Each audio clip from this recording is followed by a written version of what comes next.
Imagine this, a world where every light, every flame, everything people depend on to live comes from a single source. But the more humanity takes, the more the land itself withers, until nothing remains but dead land. This is the question haunting Final Fantasy XVI.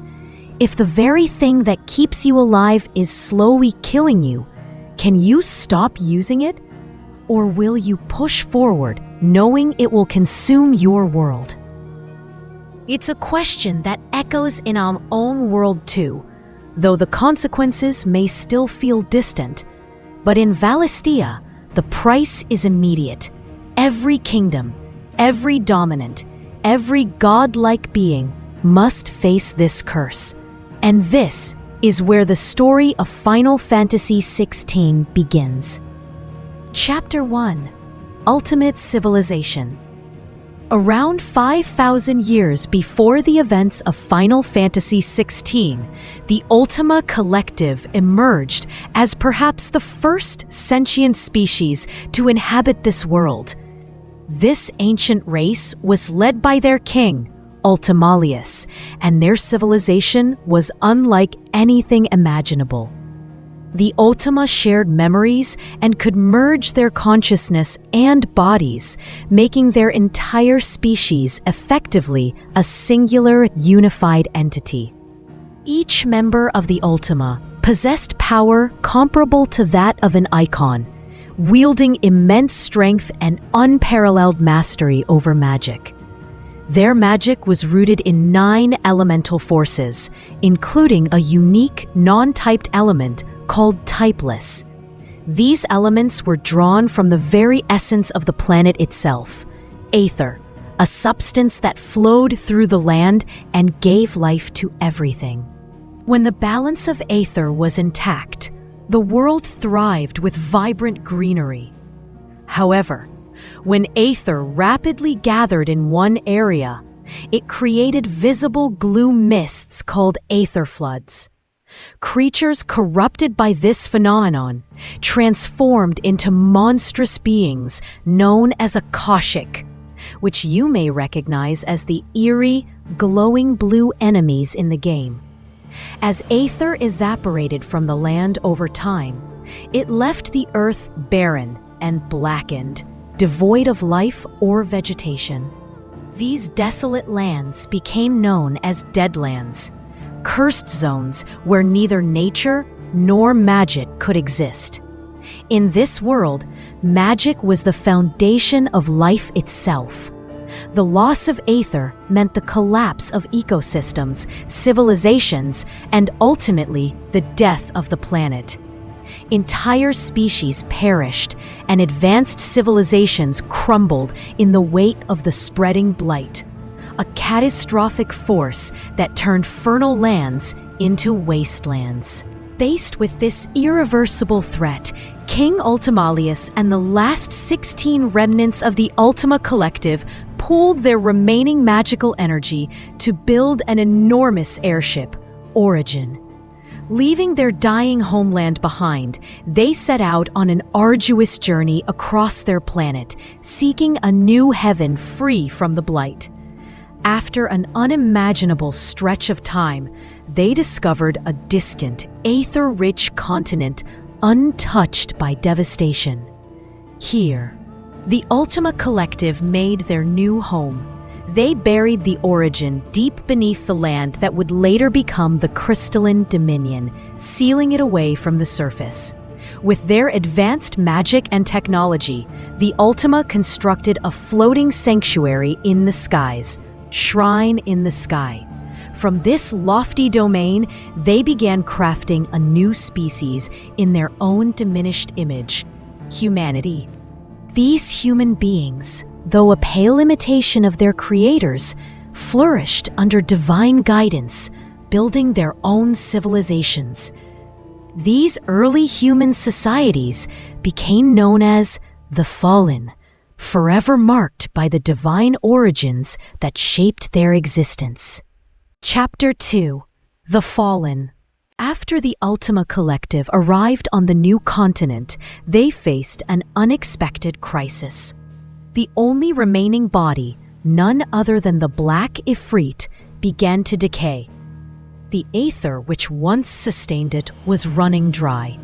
As a result, the Ultima Collective, unable to maintain its previous form, was forced to appear in a much lower state, manifesting with 4 arms, a shape we are now familiar with.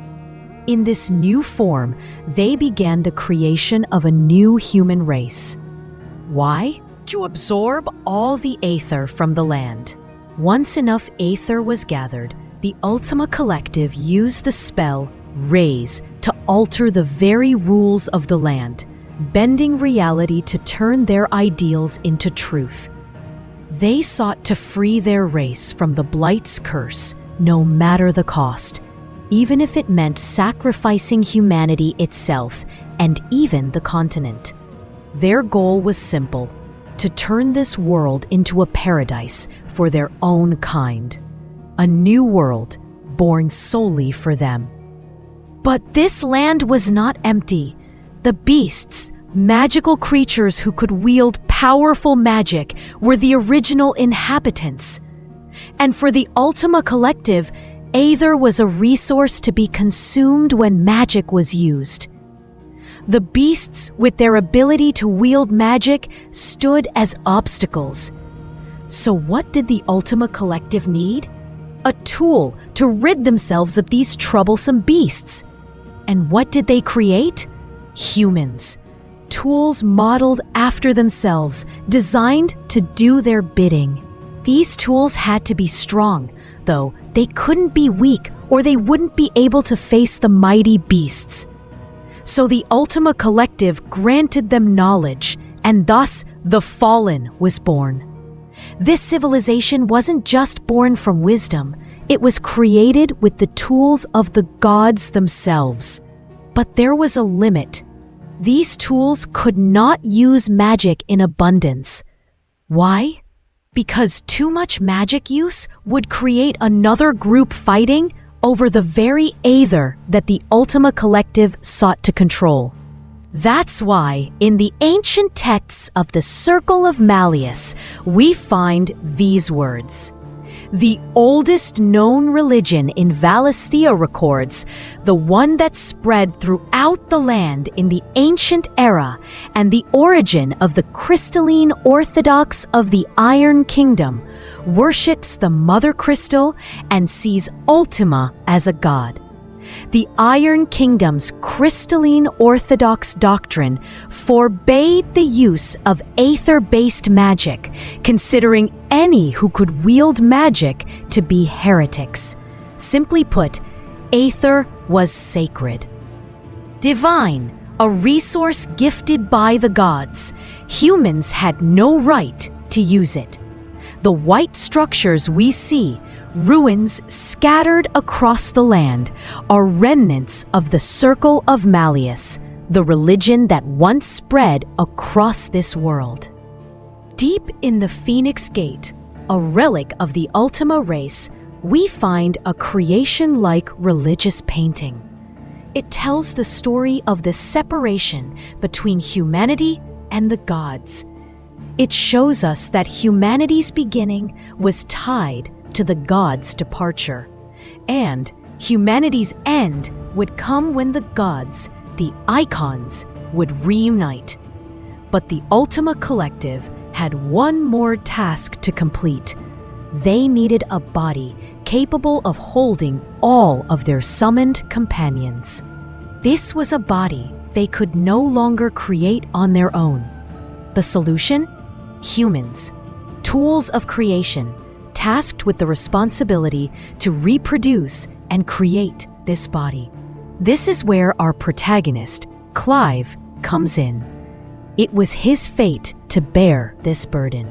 To make this happen, the Ultima Collective scattered the seeds of icons into the bloodlines of specific humans across the continent, allowing their descendants to breed and evolve, so that the Ultima Collective could eventually claim this body. That's why, at the beginning of the game, we see icons in nearly every region. The Phoenix of Rosaria in the northwest, the Shiva in the northern tribal regions, or Bahamut in the central empire of Sandbreak. At this stage, the treatment of the dominants, those who could wield icons, was akin to what we see today in the Iron Kingdom with Jill. Slavery. But not all people think the same way. Near the Crystal Dominion, we find the Falls of Decimex, where humans from the Fallen once rebelled against the gods. Unfortunately, their rebellion failed, and the fallen civilization was completely destroyed. This rebellion, though not fully explained in the game, gives us two critical clues. The first is found in the Gregorian religion, which states, since the empire's founding, the people have worshipped the goddess Grigor as the one true god. According to the legend, she led the dragons, viewing them as sacred creatures and actively protecting and domesticating them. This goddess, along with her dragons, may have opposed Ultima. If so, it would mean that the goddess herself, a dragon leader, stood against Ultima and the Circle of Malleus. This rebellion, in a way, succeeded and failed. It succeeded in forcing Ultima into slumber and nearly annihilating the Circle of Malleus, with only a few survivors driven to the far western islands of the Iron Kingdom. Thus, in today's world, dominants are no longer slaves, but symbols of noble bloodlines. A failure? The Mother Crystals continue to consume Aether, and the war didn't destroy them. Instead, the crystals became humanity's crutch. So now, if humanity continues to use the crystals recklessly, the Aether will continue to drain from the land, and the blight will return. This is the question that haunts the entire game. If the resources you rely on will eventually take your life, can you stop using them? Can you find a new way to survive? All the conflicts in the game revolve around this question.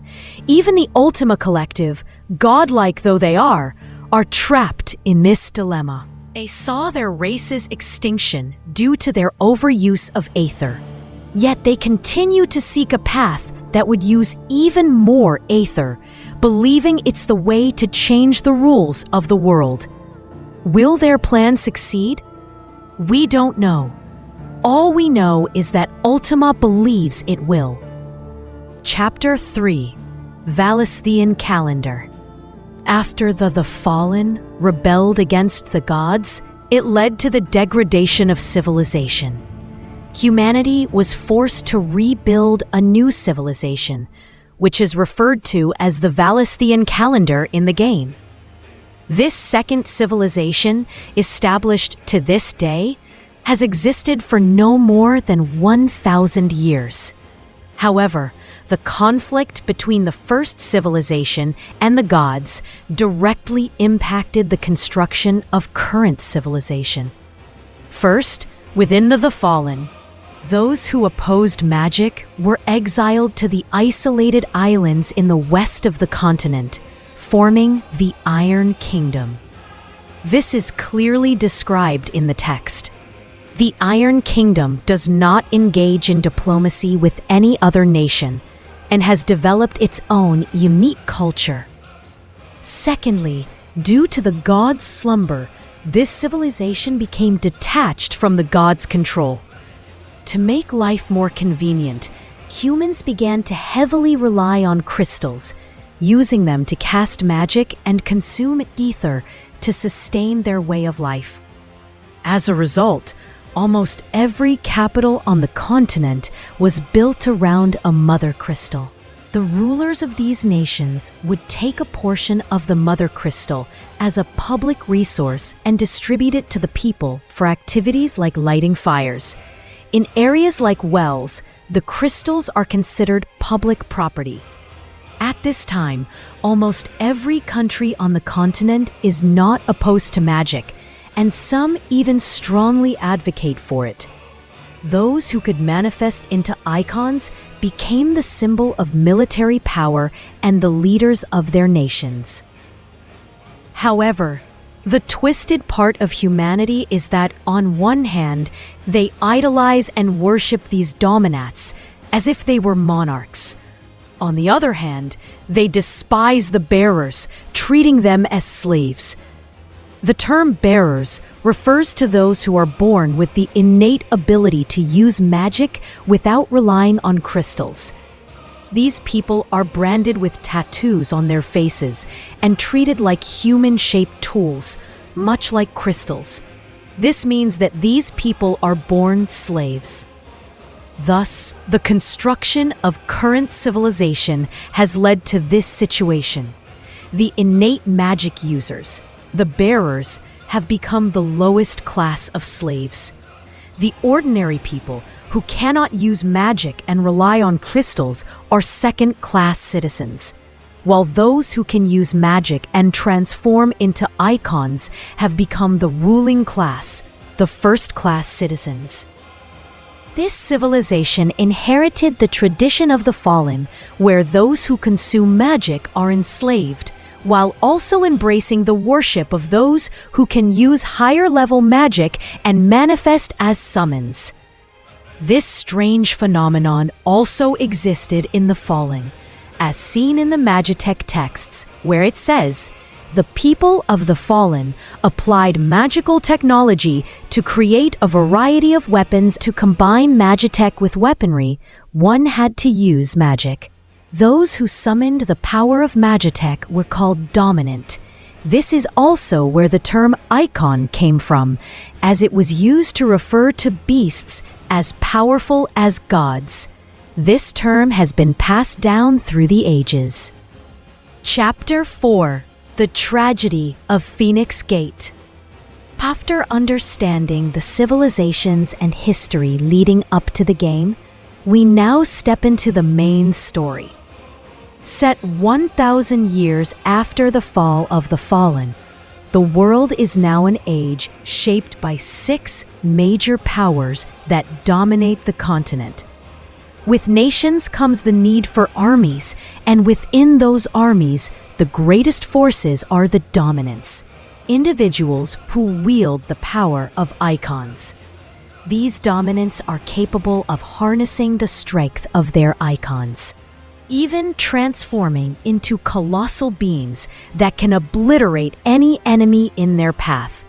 According to the lore, there are 8 icons, each representing a unique elemental force.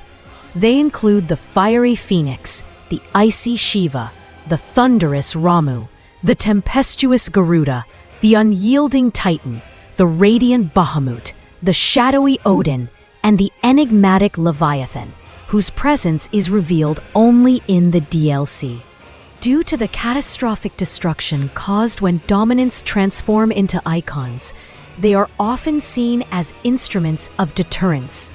Their existence serves as a means for nations to engage in delicate power struggles, much like the presence of nuclear weapons. However, this immense power comes at a cost. Dominants who repeatedly use their icon abilities suffer from the debilitating Crystal's curse, which gradually petrify their bodies and eventually leads to death. Every major nation has a dominant at its core. The Holy Empire of Sandbreak, for instance, counts Bahamut's dominant among its royal family. In the remote eastern lands, the Kingdom of Walod stands as a military powerhouse, with its king serving as Odin's dominant and Garuda under his command.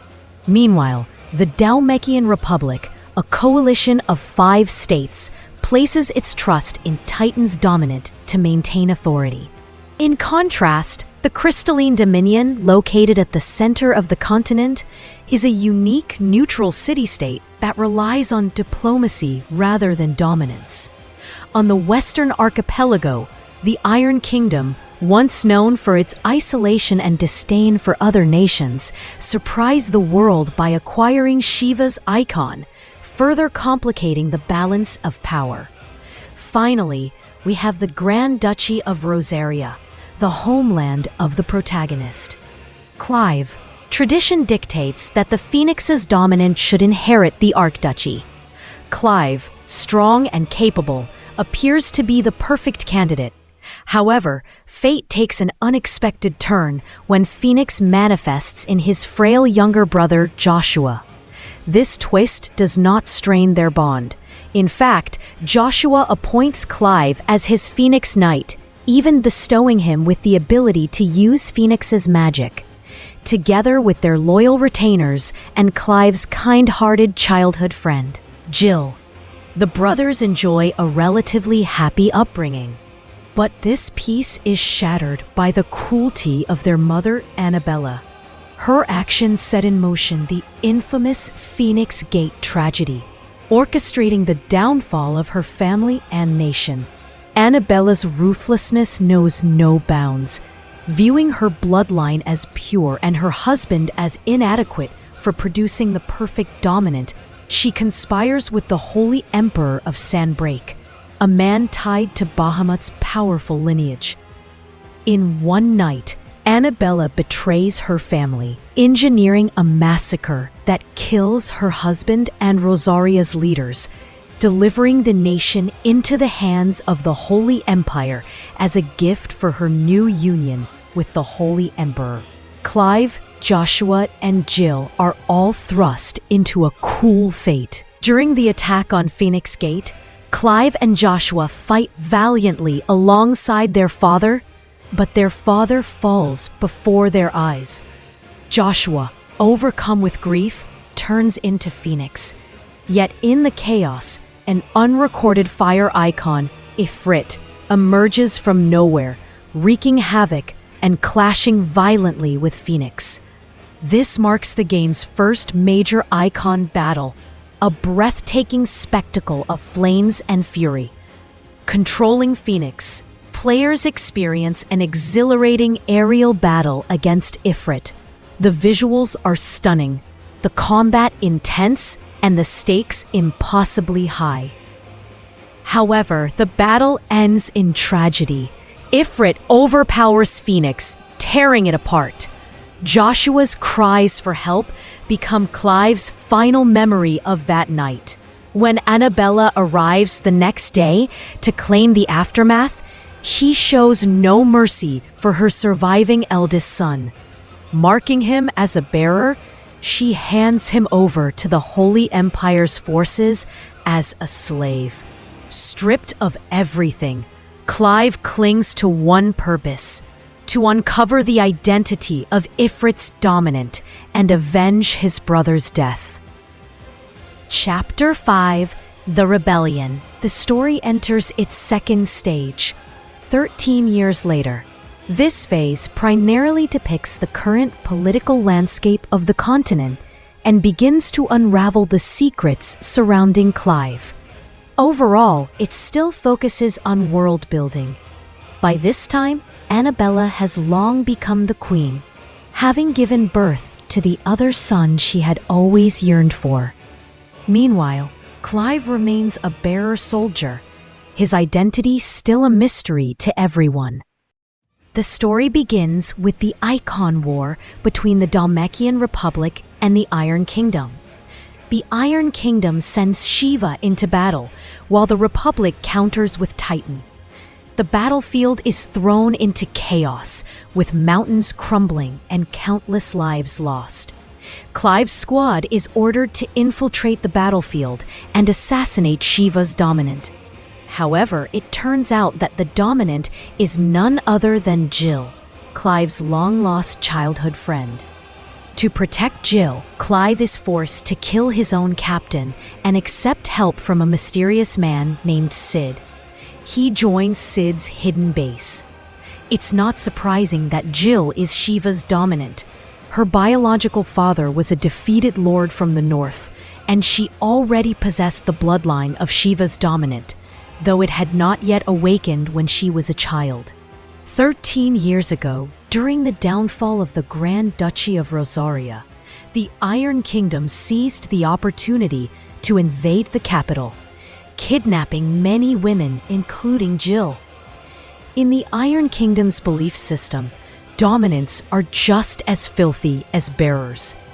After Jill awakened as Shiva's dominant, Rather than being treated with respect, she was used as leverage against other slaves, forced into battle to fight and kill. For 13 years, Jill endured relentless abuse, and her body began showing signs of the crystal's curse due to overuse. Only after Clive rescues her does she escape this torment. As for Sid, who took them in, he is a man who has grown disillusioned with the world. Sid is Ramuh's dominant and once held a high position as the chancellor in the remote kingdom of Wallod. In an attempt to change this unequal world, he betrayed his country and fled, founding a hidden base with like-minded companions. They help bearers escape their fated lives and aim to build a place where people can freely choose how to live and how to die. Sid seeks to recruit Clive, but upon seeing that Clive cares for nothing but revenge for his brother, Sid offers him information about the mysterious fire dominant. Clive immediately agrees to find them, unaware that this journey will uncover a dark secret about himself. At the same time, the Kingdom of Wallod's intelligence unit is also after the mysterious fire dominant, capturing them before Clive can reach them. Clive has no choice but to rescue the fire dominant from them. The leader of the intelligence unit is Benedicta, the beautiful dominant of Garuda. She is the lover of Hugo, the Titan's dominant from the Republic. But that relationship is merely a beauty trap set for her mission. Benedicta's true emotional attachment lies with her former superior, Sid. She cannot understand why Sid betrayed his country and fled. Torn by love and hate, her emotions become overwhelming, and she injures Sid in her semi-manifested state. Clive fights with all his strength and eventually defeats Benedicta.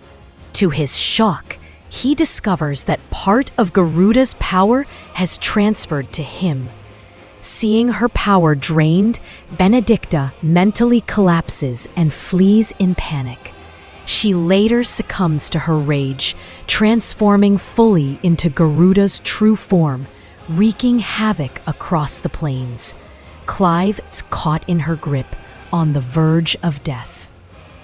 Just then, a mysterious call echoes in his mind, and in a startling turn of events, he transforms into the icon Ifrit, the very icon he has been seeking all along.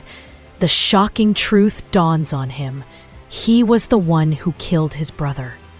The memories of that fateful night when his brother was torn apart come flooding back, and Clive realizes that in his berserk state, he had been the one to do it, losing his sanity after the transformation. He engages in a fierce battle with Garuda. Even after ending Benedicta's life, Clive cannot stop himself. Seeing this, Sid transforms into Ramuh and strikes Clive with lightning, knocking him unconscious and taking him back. After Clive wakes up, he is overwhelmed with pain. He confides in Jill, revealing everything. Jill immediately suggests that they go to Phoenix Gate, the site where everything went wrong, located in Clive's homeland, what was once the Grand Duchy of Rosaria, now annexed by the Empire, to uncover the truth of the events. By a strange coincidence, the mysterious fire dominant also plans to visit Phoenix Gate to investigate certain matters. Clive returns to his old homeland and witnesses the tragic suffering bearers face. He meets the families of his former allies and inherits the equipment left behind by his father. This quietly plants the seed of rebellion in his heart. Near Phoenix Gate, there is an ancient ruin used for ceremonies by Phoenix's dominant. The ruin is guarded by robots, and deep inside, there is a mural depicting a god who bears an uncanny resemblance to Ifrit. It is here that Clive hears the mysterious call once more. He enters his consciousness and faces another side of himself, engaging in a battle with Ifrit and his other self. Eventually, they accept each other and merge into one. Clive accepts his identity as Ifrit and also acknowledges the guilt of having harmed his brother. The next step is to find a new path in life. The duchy has long since become part of the empire, where massacres of bearers and their allies are a daily occurrence. This return to his homeland allows Clive to witness firsthand the suffering of the people. The painful memories of the years he and Jill endured come flooding back. Upon returning to their hideout, Clive, without hesitation, joins Cid. So here comes the question. Since Clive is Ifrit, who is the fire dominant that Benedicta is chasing? It's not hard to guess. After all, there are only two fire dominants. The only possibility is Clive's brother, Joshua. Thanks to Phoenix's healing powers, Joshua not only survived the incident but was also saved by an ancient cult that worshipped Phoenix. As the leader, he has been issuing orders ever since. Over the years, he has traveled far and wide while sending cult members to gather information, trying to uncover the secrets behind his brother and Ifrit. Now, he has finally uncovered some clues. The paths of the two brothers are about to cross soon. Back on Clive's side, Cid, seeing his strength increase with the addition of two dominants, reveals a shocking plan to destroy the mother crystals across the continent. After years of investigation, he has speculated that the mother crystals are not holy relics, but rather evil entities that absorb aether energy from the earth. They are the culprits behind the Deadlands. The only way to protect the world is to destroy them. Cid's speculation is indeed correct, but this is only the first layer of the truth. Where does all the aether go once it is absorbed? That is something we will only discover later. Cid's first target is the mother crystal of the Holy Empire, also known as Drake's Head. It stands like a giant iceberg, casting its light over the royal castle. It is, without a doubt, the most magnificent mother crystal on the entire continent. Clive and his team followed the plan and infiltrated the capital at night, only to discover that the Empire's leadership was absent. It seemed they had silently abandoned the capital, leaving an unknown conspiracy behind. After entering the crystal mines, they encountered large numbers of Akashic beings, mutated entities that had inhaled excessive amounts of ether and lost their self-awareness. They were extremely dangerous, possibly the reason the Empire abandoned the capital in the first place. The core of the Mother Crystal was located in the deepest part of the mines, inside a temple. Once the core disappeared, the entire crystal would vanish as well. Cid transformed into Ramu and shattered the core. However, what happened next was beyond everyone's understanding. An interdimensional space appeared at the core site, from which a demonic creature, Typhoon, emerged. Typhoon had also appeared in previous Final Fantasy games as a wind-based summon. This creature gravely wounded Cid and dragged Clive into a challenging battle, as if testing his abilities. After the test, Clive returned to the real world only to finally meet the true mastermind behind the events, Ultima. Ultima was a term familiar to Final Fantasy fans. But in this game, Ultima was neither magic nor a summon. Instead, it was a higher being from another world, existing as a spiritual entity, seemingly trying to possess Clive's body. Cid, in his final moments, used the last of his strength to repel Ultima, but perished in the process. He entrusted the power of Ramu to Clive, before passing away with a smile and a cigarette in his mouth. Before Clive had time to mourn, Ultima reappeared and attacked. In a critical moment, Joshua, who had been secretly tracking Ultima, appeared and heroically protected Clive.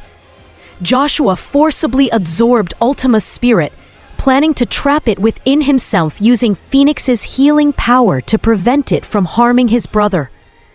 With the collapse of the Mother Crystal, the Imperial capital was nearly destroyed, and its inhabitants fled in panic. And thus, the second phase of the story came to an abrupt end. Chapter 6: Cid II. 5 years later, Clive had taken over Cid's role as the leader. Over these years, his team had grown and many events had unfolded. First, on the night of Cid's death, their hideout was destroyed by Titan. The kingdom of Walode, aiming to stir up trouble, had sent Hugo, the severed head of Benedicta, falsely blaming Cid for her death.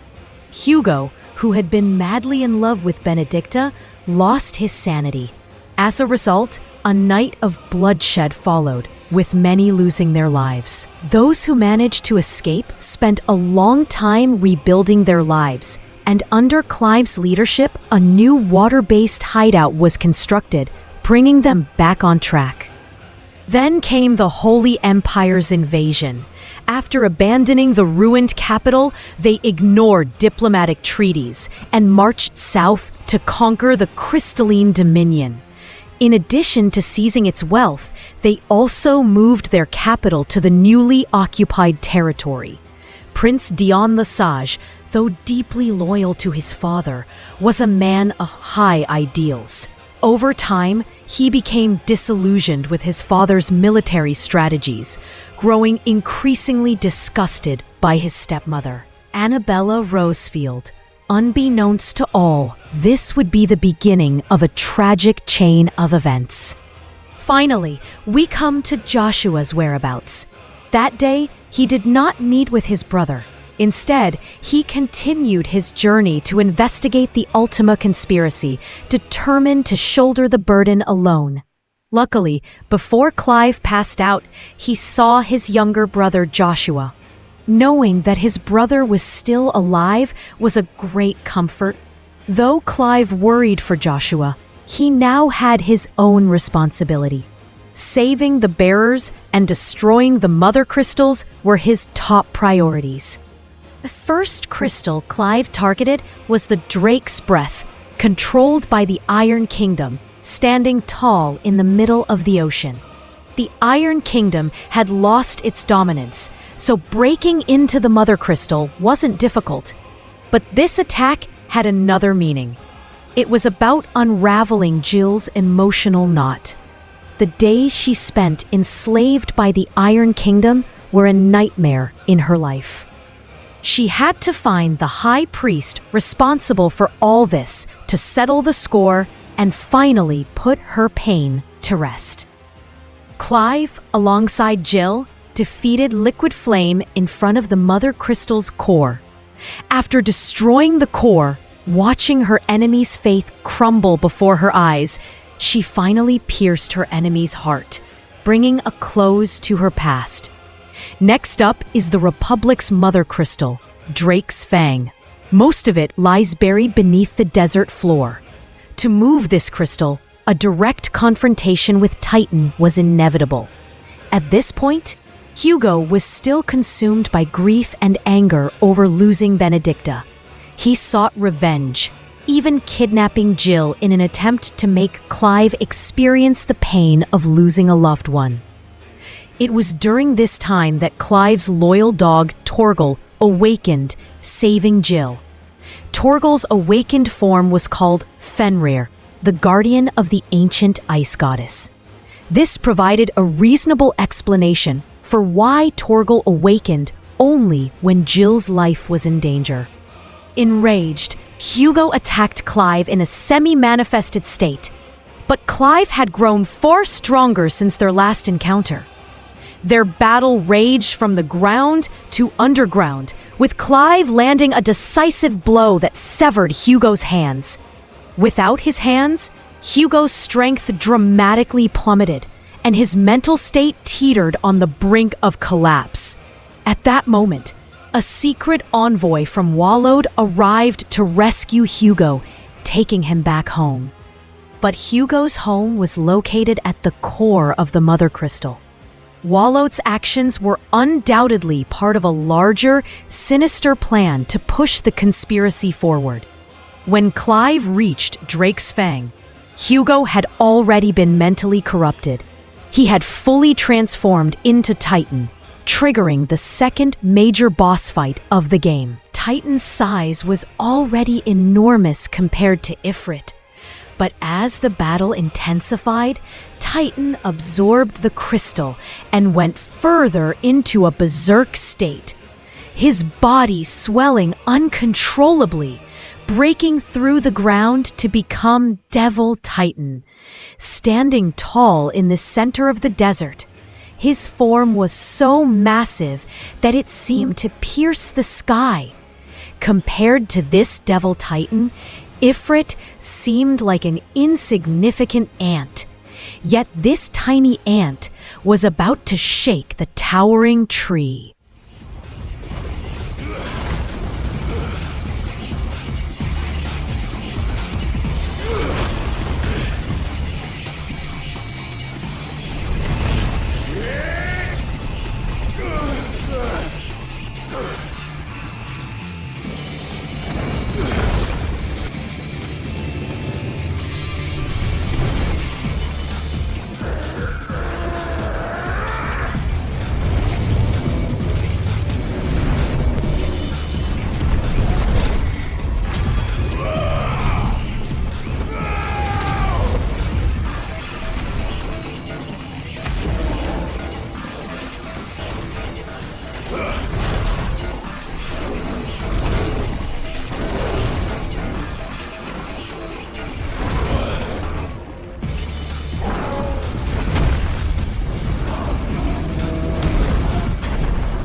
Clive charged toward Titan. The battle music, combined with the speed of his run, sent adrenaline rushing through every player. He scaled Titan's massive body, skillfully baiting Titan to attack him, causing torrents of fire to pour out. Afterward, Clive executed a rider's kick, shattering the enemy in one blow.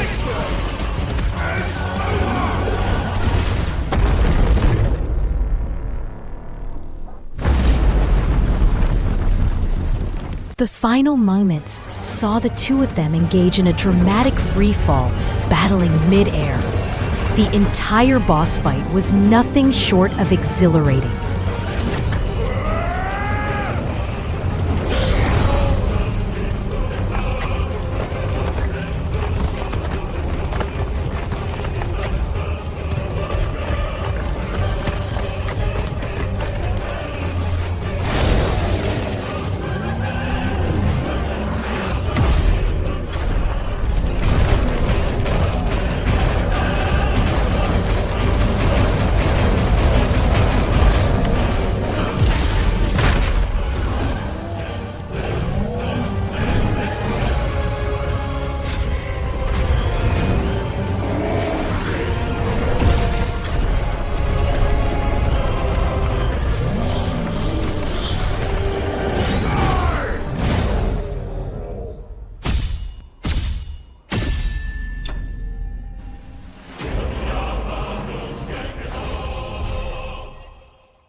After the fight, Hugo was left as a broken corpse, and Drake's fang was no more.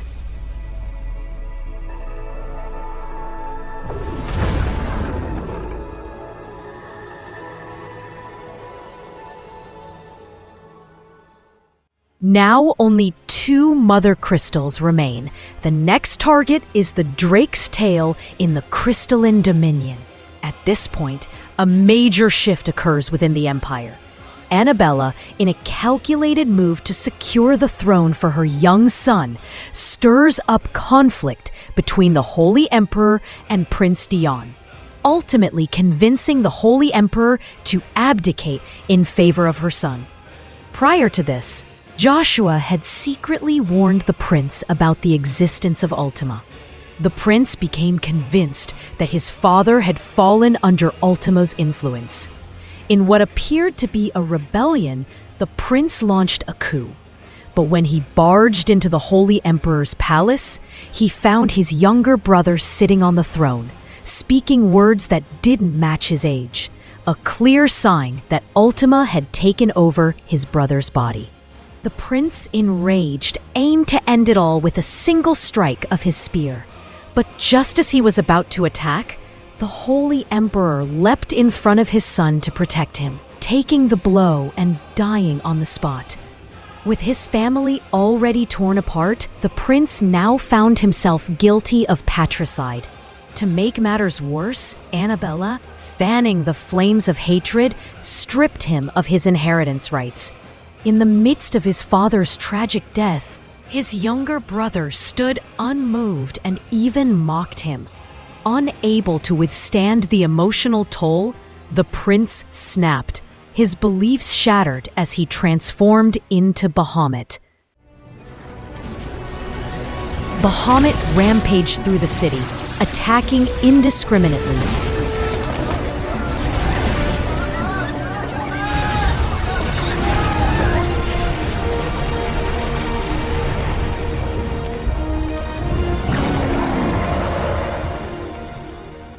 Even destroying the mother crystal and absorbing its core.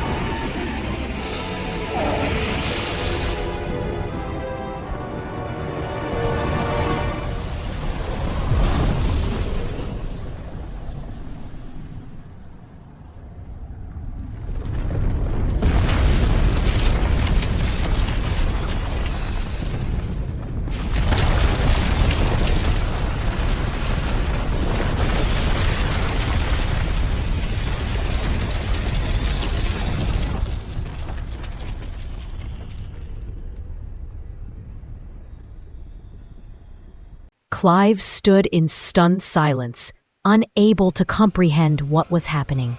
At this moment, Joshua transformed into Phoenix and flew into the sky to stop the prince. Seeing this, Clive immediately rushed to his side. The two brothers joined forces to put on the most breathtaking spectacle of battle. With his full power unleashed, Bahamut descended like a god, even in his maddened state, emanating a noble light that overshadowed everything.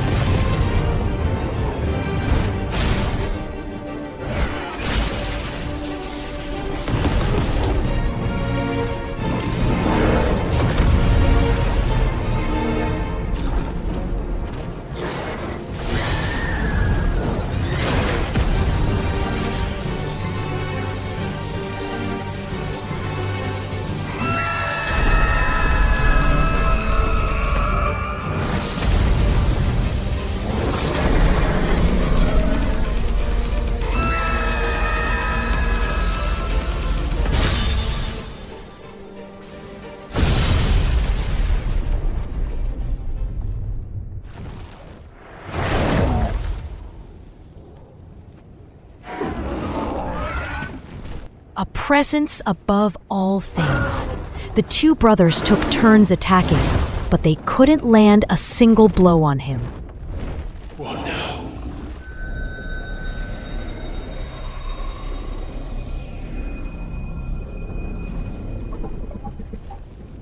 This is drinking the ether. We have to stop him.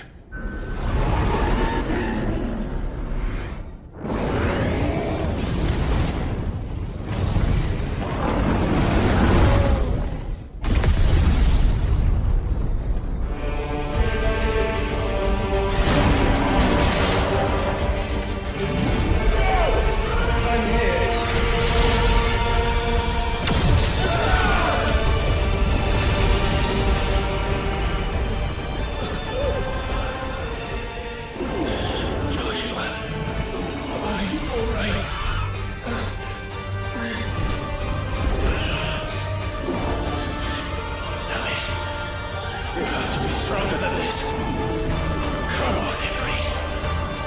Show us your true power.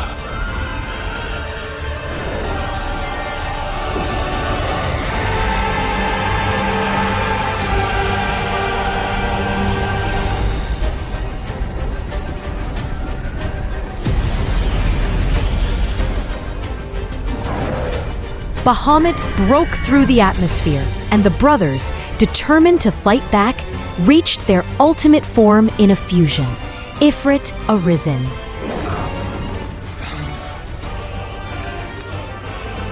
If we become one,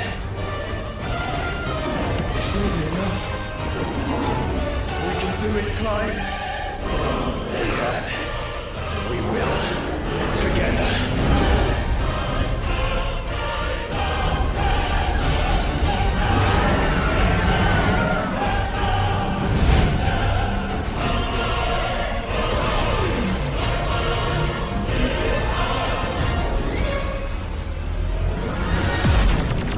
Are you ready?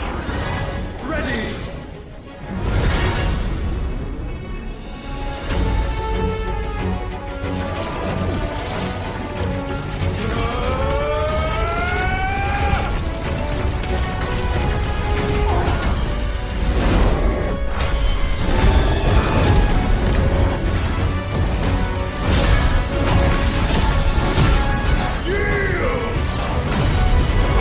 The final stage of the battle unfolded in space itself. It was as though the entire planet had become their stage. Cosmic rays and ultimate flames clashed in an awe-inspiring spectacle, leaving me utterly speechless.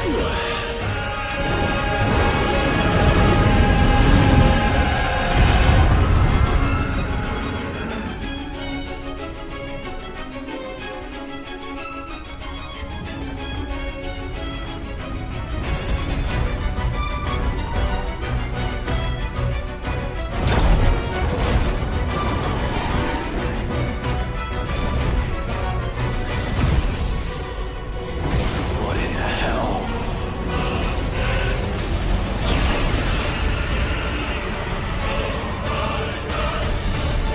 At the last moment, Bahamut, exhausted, unleashed his ultimate attack, Zeta Flare, a burst of holy light that shone brighter than the sun itself. A truly glorious final act. Not today. Come on, Joshua!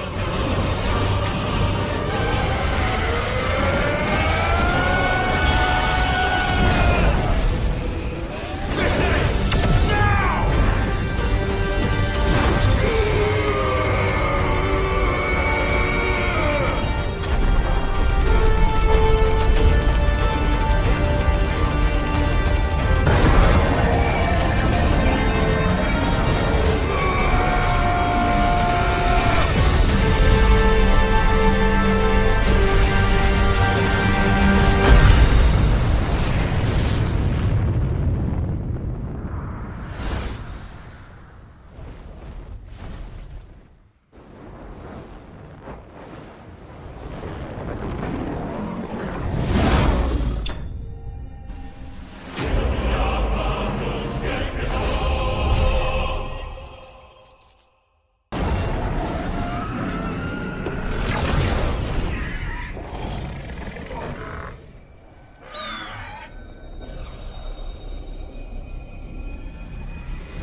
After the battle, the three of them fell to the ruins of the Holy Palace. Landing near the despondent Annabella, the two brothers embraced and wept, recognizing each other with deep emotion. Those who witnessed it were moved to tears. The prince survived, struggling to breathe and managing to shoot his brother. As he watched his brother's body dissolve, he realized that his brother had truly been Ultima's puppet. The prince laughed and cried at the same time before fainting. Having lost her only remaining hope, Annabella completely lost her sanity. In her delusion, she drew a knife and ended her own life in front of the sons she had abandoned. This tragic end was nothing more than the result of her own actions. The two brothers, carrying the prince with them, returned to their hideout. Chapter 7: Oppose the God and the World. Finally, we're entering the ultimate revelations of the story. At the same time, the antagonist character takes an even more dramatic turn. Barnabas, Odin's dominant, who was once portrayed as a cold, battle-hardened war god, now finds himself in a ridiculous situation, acting like a child, clinging to the phantom of his mother, completely naked. As a loyal follower of Ultima, every action he takes is actually in service to his master, Ultima. His devotion to Ultima is a legacy passed down from his beloved mother. The roots of this belief go back to the very origins of humanity. Now, only the last mother crystal remains, located in the kingdom of Wallode, named Drake's Spine. The kingdom is separated from the Ash continent by a vast sea, but with the help of Sid's daughter Maid, a brilliant engineer, they successfully built a high-performance ship called the Enterprise. During their journey to the kingdom of Wallode, Clive and his group were thwarted by Odin.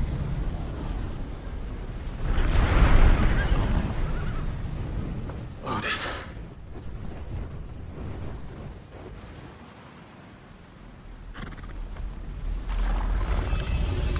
In Arnistan.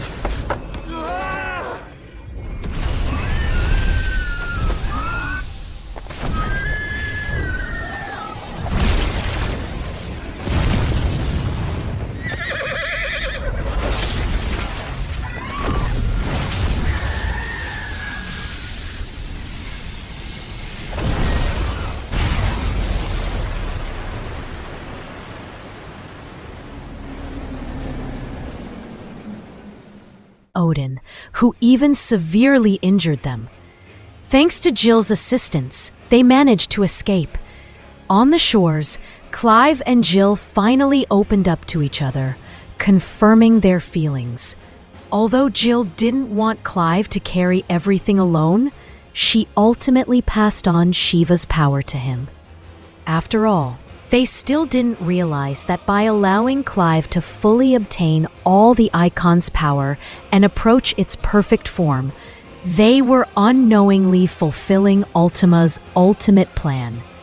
The next morning, the group returned to their base to prepare for the next leg of their journey and set off for Ash Continent.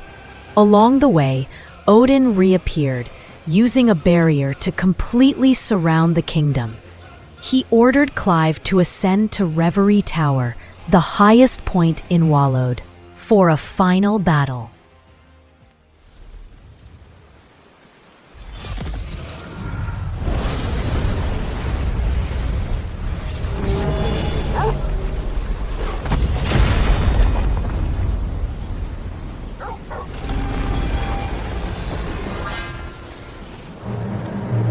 Damn it.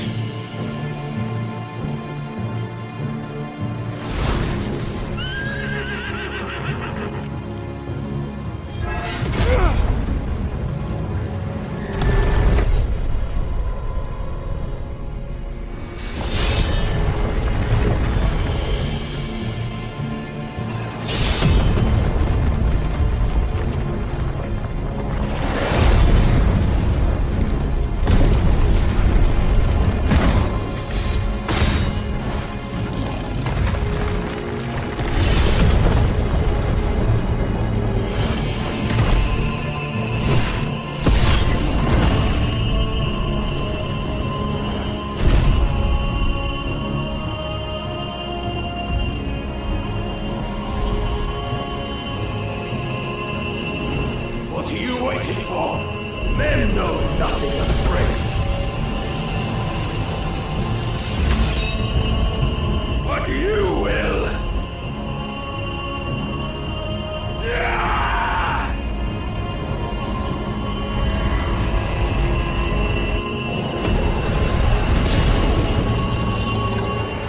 Wait up!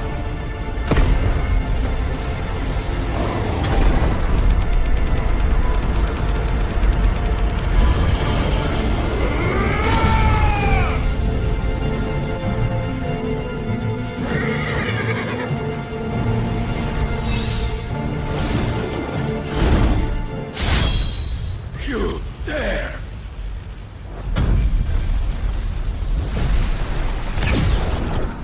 Could it be you have made a weapon of your weakness? My apologies. In the end, Odin was defeated by Clive, who in turn was granted Odin's power by his defeated foe. After the barrier disappeared, the group rushed toward the kingdom to destroy the last Mother Crystal. They encountered the infamous Behemoth, a terrifying monster with a notorious reputation in the Final Fantasy series. Together, the brothers managed to withstand the Behemoth's final attack, a catastrophic meteor. I think this would be a job for a freak! Why would you turn to him, brother?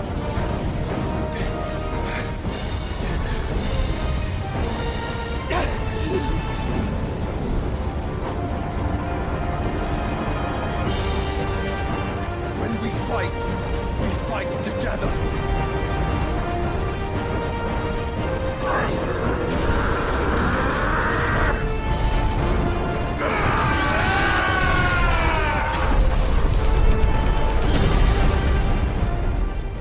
And fought their way through a massive swarm of Akashic inside the kingdom.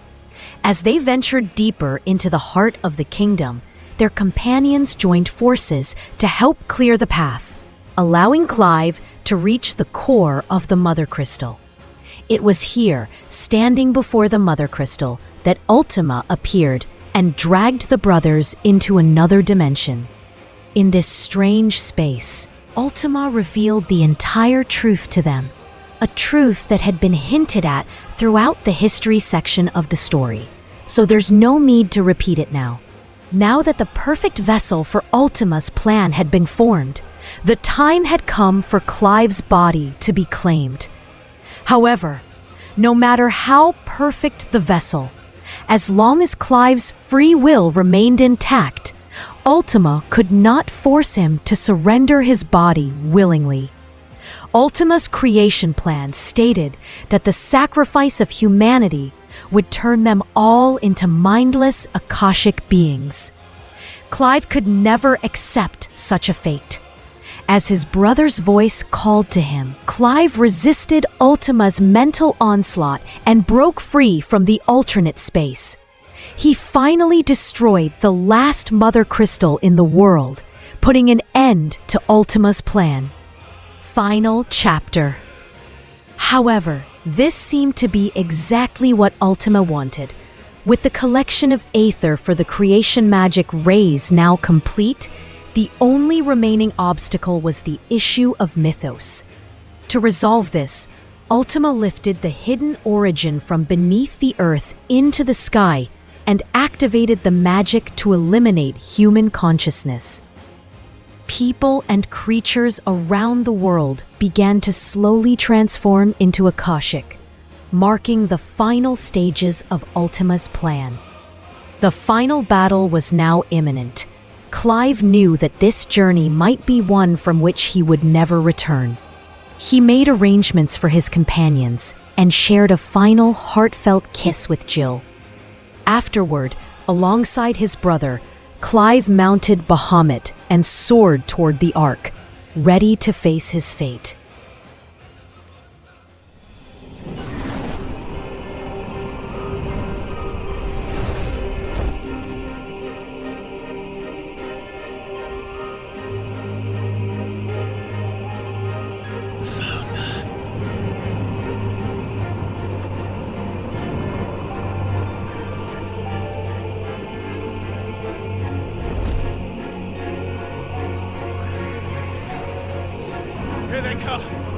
Joshua! Already am!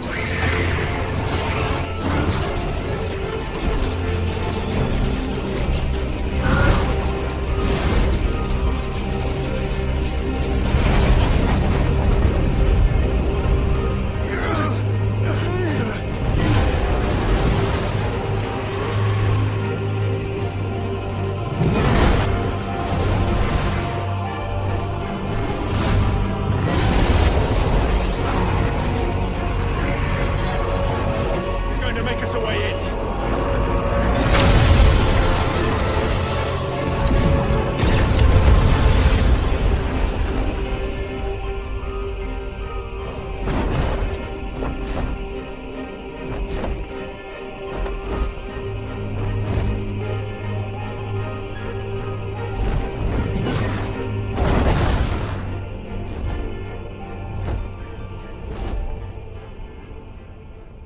Empowered by immense energy, Ultima's strength as a god was terrifying.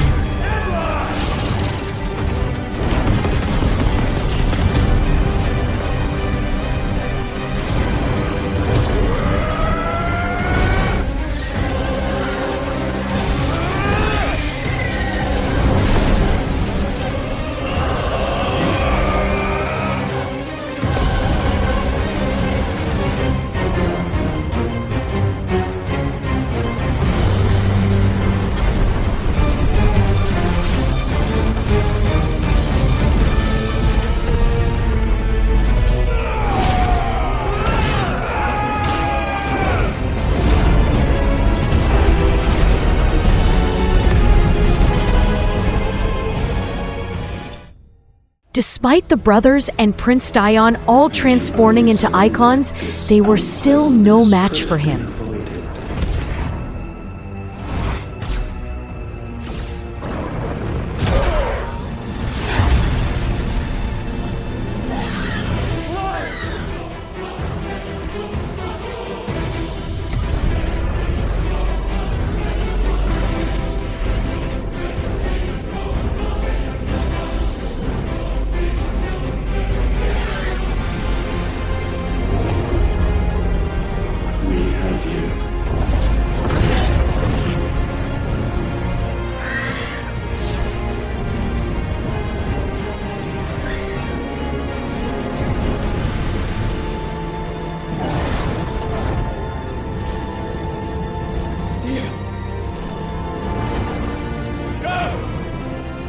Save your brother!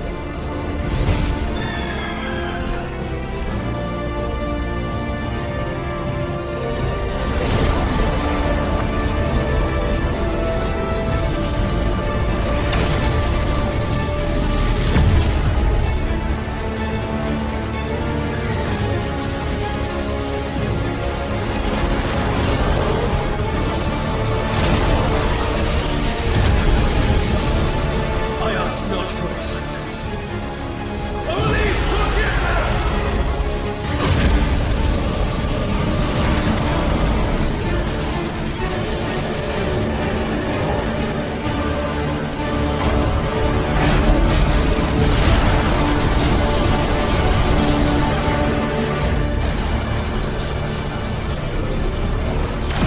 Prince Dion, taking on the form of Bahamut, fought with the resolve of someone seeking redemption through death. In a final act of sacrifice, he managed to create an opening for the brothers, allowing them to enter the Ark. Prince Dion's sacrifice was not in vain, as he perished in the skies. Having fulfilled his destiny,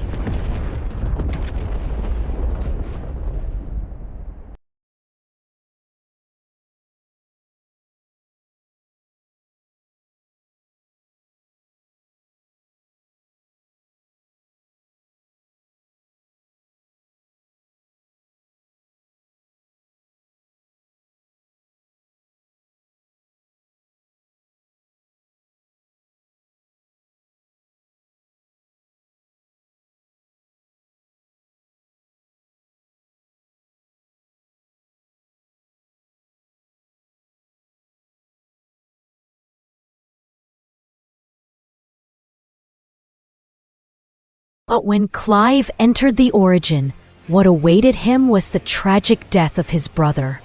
Ultima awakened all the sleeping kin, including the one absorbed into Joshua's body, and initiated a collective fusion. Clive watched helplessly as his brother's chest was torn apart, his body collapsing in a pool of blood. By this point, Clive had acquired all the Icon's powers, while Ultima had fused into his ultimate form, Ultimalius. Their battle raged in an alternate dimension, an earth-shattering clash of wills.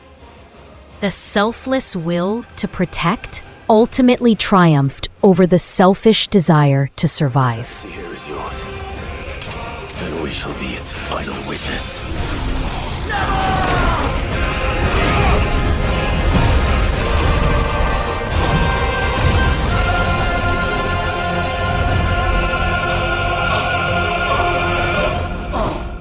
I said, it's over!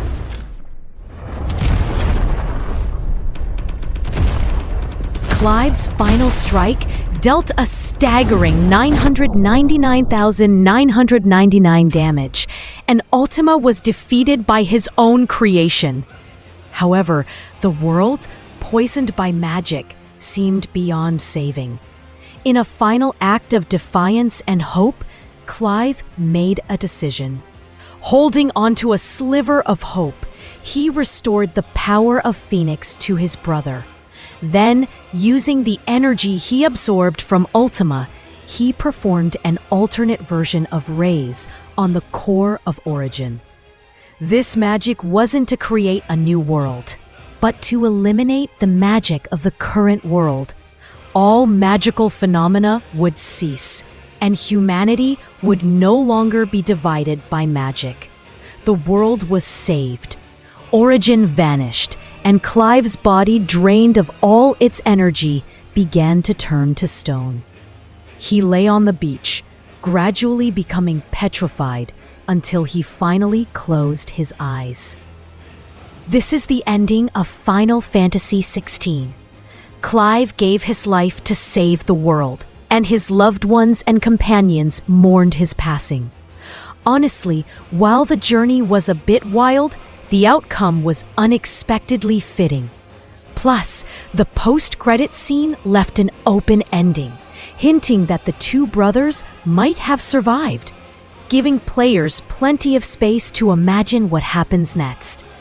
Unfortunately, the DLC content didn't provide a new ending, but sometimes leaving things to the imagination is a way to cherish the story. Since this isn't a full-time production, I'll release the DLC content in a separate video. If you enjoyed my content, please support me by liking, subscribing, commenting, and turning on the notification bell. Your support drives me to make more story breakdown videos.